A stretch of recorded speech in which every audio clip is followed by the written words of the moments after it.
మాట్లాడవలసిన సబ్జెక్ట్ ఏంటంటే కేటీఆర్ గారు వరంగల్ హన్మకొండలో సభలో ఆయన మాట్లాడిన వాక్యాలు ప్రతి ఒక్క వాక్యం కూడా ఒక మనిషిగా మాట్లాడే వాక్యాలు మాట్లాడలేదు.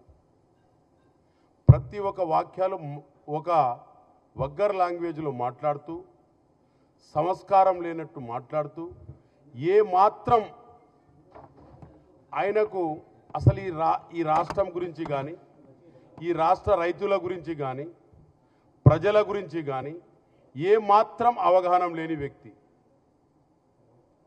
నేను ఒక 2-3 దశలో అంటే 2-3 వర్డ్లో చెప్తాను. అసలు తెలంగాణ రైతుల గురించి ఏమన్నా తెలుసా? మేము రైతు బంధు పూర్తి స్థాయిలో ఏకపోయినా ఇచ్చాం. దాదాపుగా 18,000 కోట్ల రూపాయలు రైతు రుణమాఫీ చేశాం. దాని తర్వాత రైతు బంధు వేసుకుంటూనే వస్తున్నాం. ఆయన ఉన్నప్పుడు జూలైలో కూడా ఇవ్వలేదు. దాంతో మేము బోనస్సులు ఇస్తున్నాం, కరెంట్ ఫ్రీ ఇస్తున్నాం, కాస్మెటిక్ అండ్ మెస్ ఛార్జెస్ ఇస్తున్నాం. ఇవాళ అందరికి కూడా బియ్యం ఇస్తున్నాం. వాళ్ళు ఎక్కడెక్కడో అక్కడక్కడ పీసులు 2 ఇళ్ళు కట్టించి వదిలిపెట్టి పోతే ఇందిరమ్మ ఇళ్ళు కూడా పూర్తి స్థాయిలో స్టెప్ బై స్టెప్ దశాల వారికే ఇస్తున్నాం. ఆయన చేసిన వేల లక్షల కోట్ల అప్పులకు తీరుస్తూ వడ్డీ కడుతున్నాం. ఆయన చేసింది ఇదొక సబ్జెక్టు. రైతుల గురించి ఆయనకి ఏం తెలియదు. మళ్ళీ ఇంకో విషయం, పోయి కాంగ్రెస్ పార్టీని తిడతాడు, కాంగ్రెస్ పార్టీ కార్యకర్తలను తిడతాడు, కాంగ్రెస్ పార్టీలో పనిచేసే నాయకులకు తిడతాడు. అరే మేము తెలంగాణ మేము దేవకపోతే నువ్వు ఎక్కడ ఉంటివా? నువ్వు ఎక్కడ ఎంజాయ్ చేస్తేవా? తెలంగాణ తెచ్చినప్పుడు హౌజ్లా నేను మాట్లాడకూడదు, కానీ మీ నాన్న కూడా లేడు హౌజ్లో. నేను తెలంగాణ సోనియా గాంధీ ఒకవేళ తెలంగాణ ఇవ్వకపోతే ఇవాళ మీ స్థితిగతులు ఏముండనో ఆలోచించుకో. కాసేపు ఒక 2 సెకండ్. మీ సంతోష్ ఎక్కడ, బింతోష్ ఎక్కడ, ఇంకోళ్ళు ఎక్కడ ఉందరు మీరు? ఒక లంబడోనికి రాజ్యసభ టికెట్ కొరకు పోటీ చేస్తే డిస్క్వాలిఫైడ్ చేసిండు మీ నాయన నువ్వు మీరు కలిసి. సంపత్కును వెంకటరెడ్డి గారికి నేను ఒక లంబడోనికి రాజ్యసభ ఇస్తే కాంగ్రెస్ పార్టీలా డిస్క్వాలిఫైడ్ చేసి ఓడించారు మీరు. మీ నాన్నగారికి తెలుసు పార్లమెంట్లో తెలంగాణలో మీద పోటీ పెట్టాం మేము అన్నారు కూడా. మీ నాన్నగారు కూడా అన్నారు వాక్యాలు. మీ నాన్న పార్లమెంట్ బిల్లు పెట్టేటప్పుడు నేను కానీ, మధుయాసి కానీ, ప్రభాకర్ కానీ, సురేష్ షట్కార్ కానీ మేమందరం కూడా ఎంతో బతిలాడి చేసి మేము తెలంగాణ సాధించినాం. మా తెలంగాణ పిల్లలు చనిపోతారని. ఒకరోజు సోనియా గాంధీ గారికి ఇంతమంది చనిపోతున్నారమ్మా ఎలా చేయాలి అని అడిగితే నేను ఏం చేయాలని అంటే, అమ్మా నువ్వు ఒకటే తెలంగాణ ఇవ్వండి తల్లి అంటే ఆమె 9th డిసెంబర్ నాడు చిదంబరం గారితో డిస్కషన్ చేసి ఒక వార్తను పంపించింది తెలంగాణ. తర్వాత తెలంగాణ ఇచ్చిన తల్లి అయితే సరే మీరు ఏదో అదృష్టం బాగుండి మీ నాయన అయిండు, నువ్వు అయినో అందరు అయిండు. మీరు ఎంజాయ్ చేసిరు మా కష్టాలను. తెలంగాణ రక్తానికి కష్టం చేసిన తర్వాత మీరు కాళేశ్వరంతో అన్నిటితో ఆడుకున్నారు మమ్మల్ని.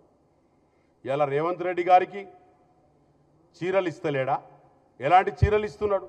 కుట్టు మిషన్లు ఇస్తలేమా? ఇవాళ ప్రతి ఒక్క మహిళను డాక్రా గ్రూప్లో వడ్డీ లేని రుణాలు ఇస్తున్నాను కోట్లాది కొద్ది.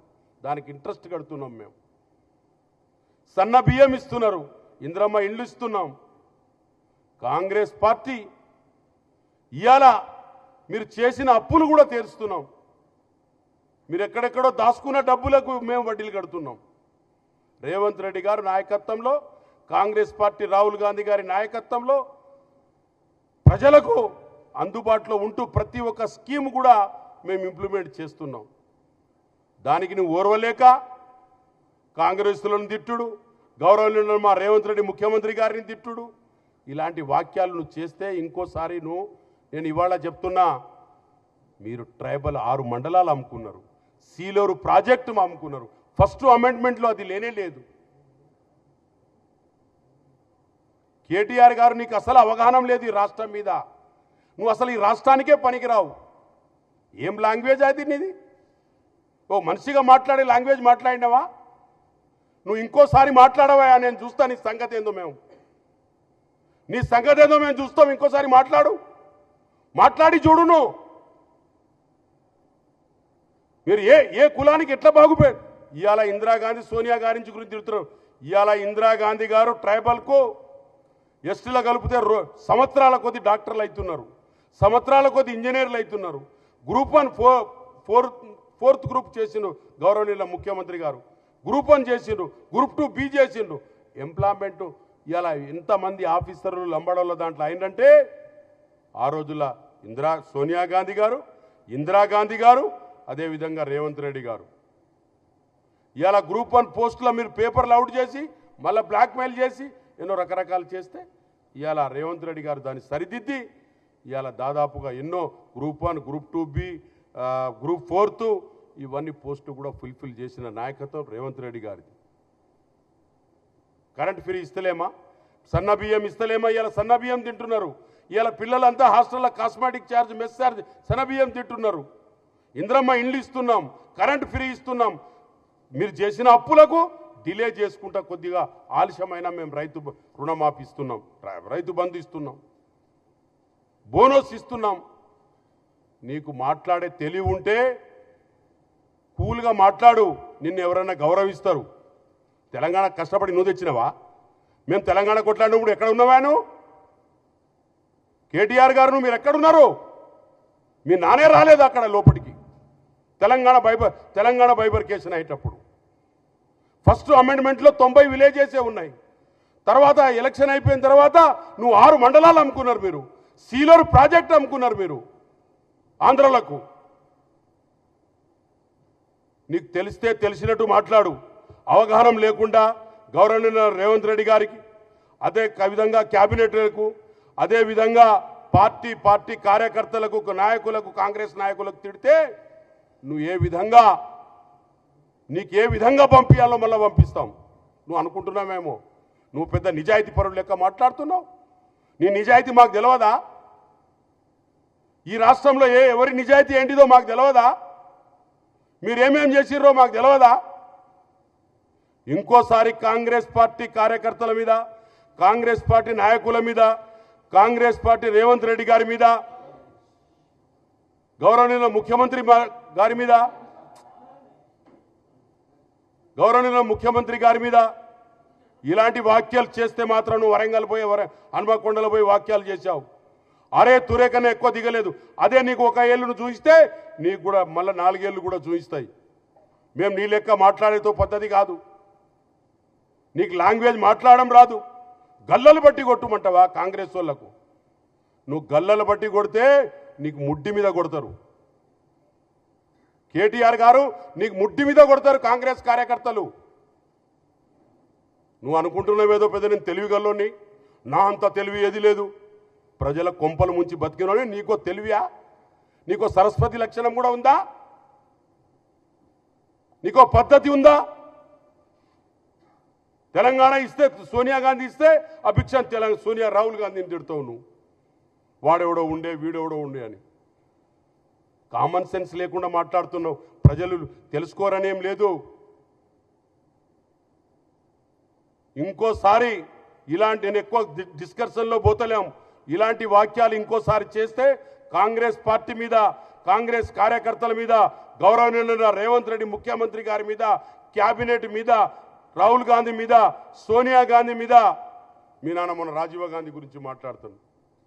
రాజీవ్ గాంధీకి 86 కోట్ల రూపాయలు సమైక్యత ఉన్నప్పుడు రుణమాఫీ చేసింది ఆయనే. సాఫ్ట్వేర్ తీసుకొచ్చింది రాజీవ్ గాంధీ గారు. రైట్ ఇన్ఫర్మేషన్ యాక్ట్ ఇచ్చింది రాజీవ్ గాంధీ గారు. 100 రోజుల పని ఇచ్చింది సోనియా గాంధీ గారు. మహిళల పట్ల గ్రౌండ్ లెవెల్ ఇచ్చింది వాళ్ళు. రాజీవ్ గాంధీ గురించి కూడా మీ నాన్న మాట్లాడతాడు. మొన్న తిడుతున్నాడు రాజీవ్ గాంధీ, వాడెవడో ఉండే వీడెవడో ఉండే. రాజీవ్ గాంధీ పేరు తీసుకొని గవర్నర్ చంద్రశేఖర్ గారు నిన్ను గౌరవిస్తున్నాం. నువ్వు రాజీవ్ గాంధీ గారి మీద మాట్లాడకండి. నా మీద మాట్లాడినా పర్వాలేదు. మైబాద్కు వచ్చినప్పుడు ఒకరోజు అన్నాడు, వాడెవడో ఉండే లంబడోడు, వాడెవడో ఎంపీ ఉండే అన్నావు. పాపాలు పండగ తప్పదు. విచ్చల విడిగా అవుతారు మీ కుటుంబాలు. చూడు, ఈ దేశానికి, ఈ రాష్ట్రానికి, తెలంగాణ ప్రజలకు మీరు చేసిన, మీ కుటుంబం అన్యాయం చేసిన కుటుంబానికి ఏ విధంగా భగవంతుడు చూస్తాడో చూస్తూనే ఉండును.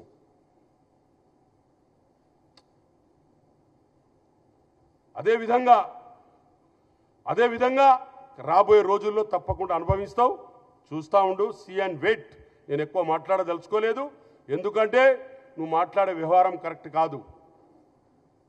ఇవాళ బంజారా సోదరులకు ఆ రోజుల్లో ఇందిరాగాంధీ గారు ఎస్టీలా కలిపినందుకు ఎవరి ఇయర్ డాక్టర్లు, ఇంజనీర్లు గ్రూప్ 1, గ్రూప్ 2B ప్రతి ఒక్క బెనిఫిట్ ఇలా పొందుతున్నారు. నువ్వు బంజారా సోదర పిల్లలకి ఏం చేసినావా? ఇందిరమ్మ ఇల్లు ఇచ్చినవా? లేకపోతే హాస్టల్ మెస్ ఛార్జీలు ఇచ్చినవా? కాస్మెటిక్ ఛార్జీలు ఇచ్చినవా? ఏది చేసినావు నువ్వు? బంజారాలో నీకు కూడా ఓటేసి గెలిపిస్తే నువ్వు పెద్ద ఏదో తెలంగాణ రాష్ట్రాన్ని గురించి కొట్లాడినట్టు రాగానే ఎంజాయ్ చేసినావు. కాబట్టి ఇంకోసారి నేను ఒకటే చెప్తున్నా, మర్యాదగా మాట్లాడు, రెస్పెక్ట్గా మాట్లాడు, రెస్పెక్ట్ తీసుకొని ఉండు. Thank you.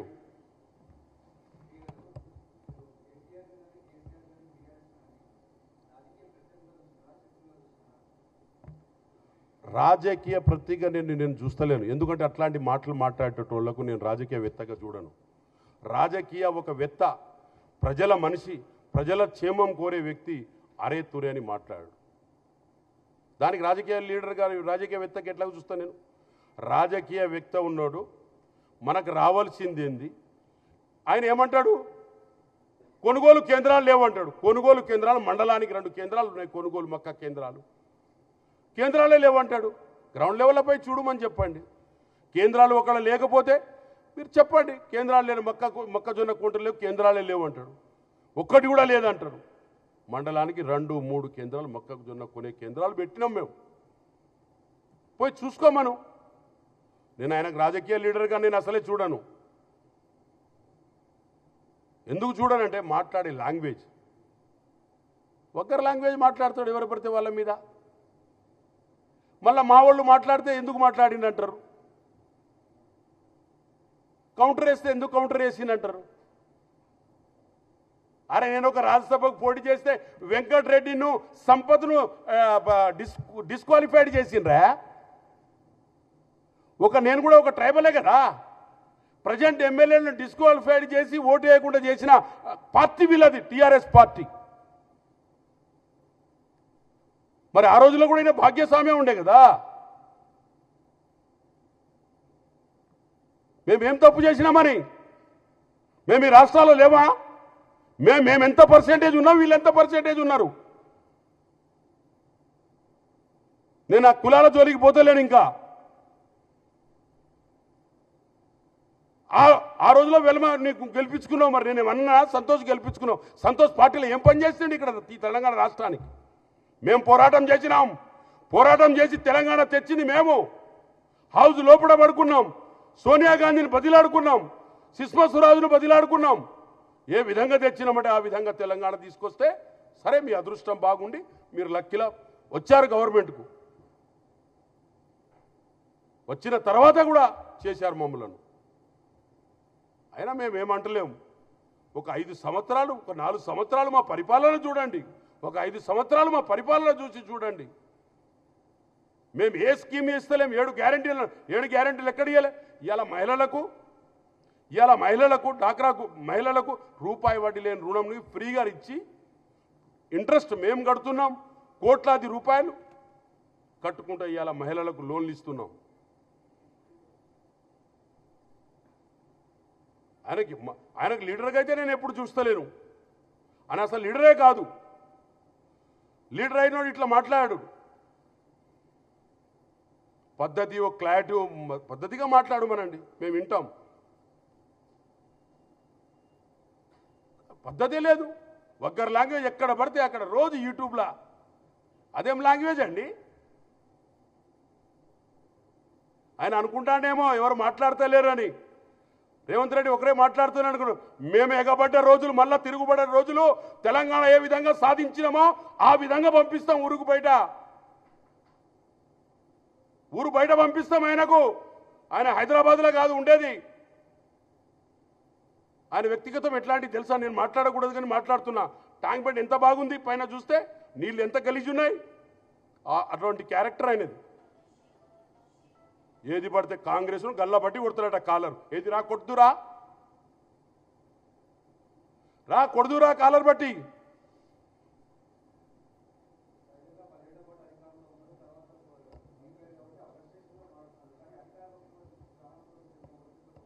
స్థానంతోనే ఉన్నాం కాబట్టి 2 రోజుల తర్వాత మాట్లాడుతున్నాం. స్థానంతోనే ఉన్నాం కాబట్టి ఆయన మాట్లాడినంత వగ్గర మాగ్ర లాంగ్వేజ్ నేను మాట్లాడలే. మా బండి సంజయ్ అన్న నిన్న మాట్లాడి చూసినాం ఆయన మీద. నేను అట్లా అయితే మాట్లాడతలేను కదా. ఆయనకు ఎట్లా మాట్లాడిండు బండి సంజయ్ గారు? ఆ వాక్యాలను చూసుకొనైనా కూల్గా ఉండాలి ఆయన. బండి సంజయ్ గారు నిన్న ఎలాంటి వాక్యాలు చేశారు చూశారు కదా మీరు. మేము అట్లా కూడా మాట్లాడతలేము. గల్లబట్టి కొడతాడండి, మమ్మల్ని గల్లబట్టి కొడతా. కాంగ్రెస్ వాళ్ళకి వస్తే గల్లబట్టి కొట్టండి. ఏది రా తెలంగాణలో గల్లా గిల్లా పుల్లా ఏదైనా లేనిపోని మాటలు అంటే బాగుండదు.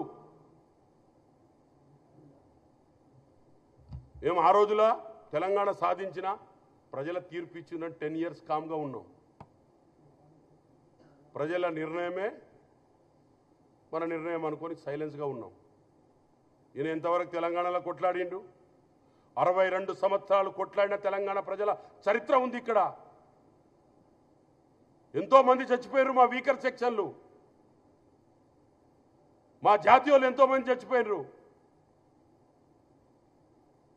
ఎస్టీ ఎస్సీ బడుగు బలహీన వర్గాలు ఎంతోమంది ఇదైపోయినరు. ఎన్నో కుటుంబాలు నష్టమైనాయి. అయితేనే తెలంగాణ వచ్చింది. మేము అప్పుడు గవర్నమెంట్లో ఉండి కొట్లాడినాం. మేము తెలంగాణ గురించి గవర్నమెంట్ లేకుండా కొట్లాడలే. Thank you brother.